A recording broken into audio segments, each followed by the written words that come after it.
Shalom dan selamat pagi saudara-saudara yang dikasihi dan juga diberkati oleh Tuhan. Bagaimana kabar hari ini Bapak Ibu saudara-saudara? Ya, kiranya kita semua tetap hidup dan berjalan dalam kasih karunia Tuhan. Senang sekali kita kembali berjumpa dalam Renungan Pagi edisi Rabu 9 Februari 2022. Mari kita siapkan hati kita untuk menyambut firman Tuhan. Mari kita berdoa. Bersyukur untuk nafas kehidupan yang Tuhan masih anugerahkan kepada kami. Bahkan untuk hidup yang diwarnai oleh berbagai macam penyertaan Tuhan. Terima kasih Tuhan. Dan saat ini Tuhan, sebelum memulai aktivitas kami rindu untuk merenungkan firman-Mu. Tentunya Tuhan, firman-Mu ini akan menjadi sumber hikmat yang menuntun perjalanan hidup kami, agar kami semakin hari semakin benar dalam pandangan Tuhan. Kuasai kami Tuhan dengan kuasa Roh Kudus-Mu. Mampukan kami pribadi yang terbatas ini untuk mengerti firman-Mu dan melakukan firman-Mu di sepanjang kehidupan kami. Kami sambut firman-Mu dengan penuh ungkapan syukur. Dalam nama anak-Mu Yesus Kristus kami berdoa. Amin. Pembacaan kita pada hari ini terambil dari Ayub 2 ayat 11 sampai ayatnya yang ke-13 yang berbunyi demikian. Ketika ketiga sahabat Ayub mendengar kabar tentang segala malapetaka yang menimpa dia, maka datanglah mereka dari tempatnya masing-masing, yakni Elifas orang Teman dan Bildad orang Suah serta Sofar orang Naamah. Mereka bersepakat untuk mengucapkan belasungkawa kepadanya dan menghibur dia. Ketika mereka memandang dari jauh, mereka tidak mengenalnya lagi. Lalu menangislah mereka dengan suara nyaring.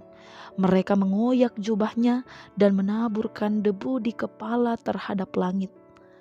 Lalu mereka duduk bersama-sama dia di tanah selama 7 hari 7 malam. Seorang pun tidak mengucapkan sepatah kata kepadanya, karena mereka melihat bahwa sangat berat penderitaannya.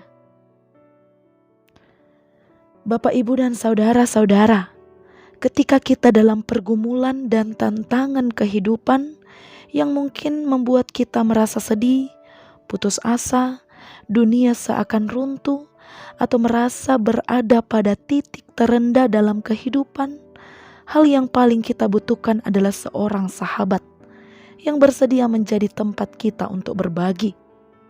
Walau mungkin masalah kita tidak selesai, ya minimal kita merasa sedikit ringan ketika ada orang yang bersedia untuk merangkul, mendekap kita saat terisak dalam tangis, atau minimal memberi telinga untuk mendengar keluh kesah sengsara hidup yang kita alami. Bacaan kita saat ini berkisah tentang kehadiran para sahabat Ayub di saat mereka mendengar tentang musibah dan kemalangan hidup yang dialami Ayub. Alkitab menuliskan ada 3 sahabat Ayub, yakni Elifas, Bildad, dan juga Sofar. Mereka datang dari tempat mereka masing-masing ketika mendengar kabar tentang segala malapetaka yang menimpa Ayub. Kita juga menemukan dalam bacaan kita kenyataan yang luar biasa terhadap apa yang dilakukan para sahabat Ayub. Ketika sahabat Ayub memandang dari kejauhan dan melihat kondisi Ayub yang begitu memilukan. Mereka menangis dengan suara nyaring. Mereka mengoyakkan jubah. Mereka menaburkan debu di kepala. Mereka menemani Ayub dengan duduk bersama-sama dia selama 7 hari 7 malam. Mereka puasa bicara, alias tidak mengucapkan sepatah kata pun kepada Ayub. Mereka melakukannya tentu bukan hanya sekedar kebiasaan budaya saja, tetapi mereka hadir untuk berbagi perasaan dengan Ayub. Mereka sama-sama meratap, sama-sama hancur hati. Bapak, Ibu, saudara-saudara, sesuatu yang tak dapat dipungkiri bahwa dalam kehidupan kita pun banyak orang yang mengalami kemalangan hidup dan penderitaan diri. Ada 3 hal cara meringankan beban atau penderitaan orang-orang yang ada di sekitar kita, sama seperti yang dilakukan oleh sahabat Ayub. Yang pertama, mereka bersusah payah menjangkau tempat Ayub dengan mengorbankan waktu, tenaga, dan jarak tempuh yang cukup jauh. Untuk bisa meringankan penderitaan orang lain, kita juga mesti bersedia mengorbankan sesuatu. Yang kedua, seperti para sahabat Ayub, milikilah motivasi yang tulus ketika menolong orang lain. Jangan demi pujian atau sanjungan. Jangan pula supaya diingat atau dikenang. Dan juga janganlah demi suatu penghargaan. Perbuatan baik yang kita lakukan bagi orang lain, biarlah murni hanya untuk menolong. Kalaupun itu diguncingkan dan dihargai orang, biarlah itu menjadi kemuliaan Allah. Dan yang ketiga yang dilakukan oleh sahabat Ayub, mereka bukan hanya bersimpati dengan derita Ayub, alias sekedar merasa iba atau kasihan. Namun mereka bertindak lebih jauh, yakni berempati dengan derita Ayub, alias berusaha untuk turut merasakan apa yang dirasakan oleh Ayub. Empati di sini berarti turut berbela rasa atau bersedia merasakan apa yang dirasakan oleh seseorang. Bapak, Ibu, saudara-saudara, hanya dengan turut merasakan penderitaan orang lain, maka kita dapat tahu apa sesungguhnya pertolongan yang dibutuhkan mereka. Hanya dengan turut merasakan derita mereka, maka kita akan mampu mengambil sedikit pergumulan itu, sehingga orang yang menderita itu merasakan sedikit kelegaan. Karena itu, saudara-saudara, marilah menjadi alat Tuhan untuk menyalurkan kasih-Nya yang menyembuhkan kepada setiap orang yang mengalami kesakitan hidup karena derita dan pergumulan yang dialami.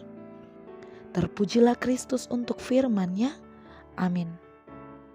Mari kita berdoa. Ya Bapa, dalam perjalanan kehidupan ini kami tak lepas dari penderitaan dan pergumulan. Tetapi kami bersyukur Tuhan, karena Tuhan menghadirkan sahabat-sahabat dalam hidup kami untuk menghibur dan menguatkan kami. Ajarkan kami juga Tuhan untuk menjadi sahabat bagi sesama kami yang mengorbankan sesuatu untuk mereka, menolong dengan motivasi yang murni, dan juga berbela rasa dengan keadaan yang mereka alami, sehingga hidup kami lebih bermakna ketika kami pakai untuk memuliakan Tuhan. Tak henti-hentinya Tuhan, kami juga berdoa bagi saudara-saudara kami yang terbaring sakit. Kiranya Tuhan menjamah mereka, menyembuhkan mereka. Berkati setiap perjuangan yang mereka lakukan untuk memperoleh kesembuhan ya Tuhan. Bagi tim medis, setiap keluarga yang mendampingi, Tuhan berkati, beri kekuatan bagi mereka. Juga berduka bersama dengan saudara-saudara kami yang berduka karena kehilangan orang yang dikasihi. Berkati mereka Tuhan, hiburkan mereka, yakinkan bahwa kematian adalah awal hidup bersama dengan Tuhan. Kiranya mereka dapat melihat kebaikan Tuhan di tengah-tengah duka yang mereka alami. Kami juga berdoa bagi mereka yang kecewa, putus asa, khawatir, patah semangat. Berkati mereka semua Tuhan, tambahkan semangat dalam hidup mereka agar mereka dapat benar-benar memanfaatkan waktu untuk berjuang dan melakukan yang terbaik. Bagi umat-Mu ya Tuhan sebagai orang tua dalam perjuangan hidup mereka masing-masing. Berkati Tuhan setiap usaha pekerjaan yang mereka geluti setiap hari. Kiranya Tuhan semua dapat dikerjakan dengan baik dan juga dapat berhasil karena Tuhan yang menolong dan memampukan. Bagi anak-anak Tuhan dalam proses pendidikan, berkati mereka, beri kemampuan dalam mereka menangkap setiap ilmu yang diberikan, sehingga mereka dapat mencapai setiap harapan dan cita-cita mereka kelak. Bagi pemuda-pemudi yang sedang kuliah, sedang penyusunan skripsi, Tuhan lancarkan segala sesuatunya. Diberkatilah setiap usaha yang mereka lakukan. Berdoa bagi mereka yang sedang mencari pekerjaan. Berkati Tuhan, beri jalan dan juga beri jawaban atas doa-doa dan kerinduan mereka untuk mendapat pekerjaan yang lebih baik. Bagi orang tua kami yang lanjut usia, yang rentan akan penyakit, jaga dan lindungi mereka Tuhan. Beri mereka keteguhan iman dalam menikmati masa-masa tua mereka. Mereka dapat memaknai bahwa masa tua adalah masa yang terindah, sebab Tuhan tetap menolong dan menopang mereka. Ya Tuhan, kami mau menyerahkan Tuhan segala keberadaan kami kepadamu. Bentuklah kami seturut kehendak-Mu. Nyatakan kebaikan-Mu dalam kehidupan kami. Ya Tuhan kami, inilah doa kami, seruan kami yang kami bawa hanya melalui anak-Mu Yesus Kristus, Tuhan dan Juru Selamat kami yang hidup. Amin. Selamat beraktivitas, Tuhan Yesus memberkati.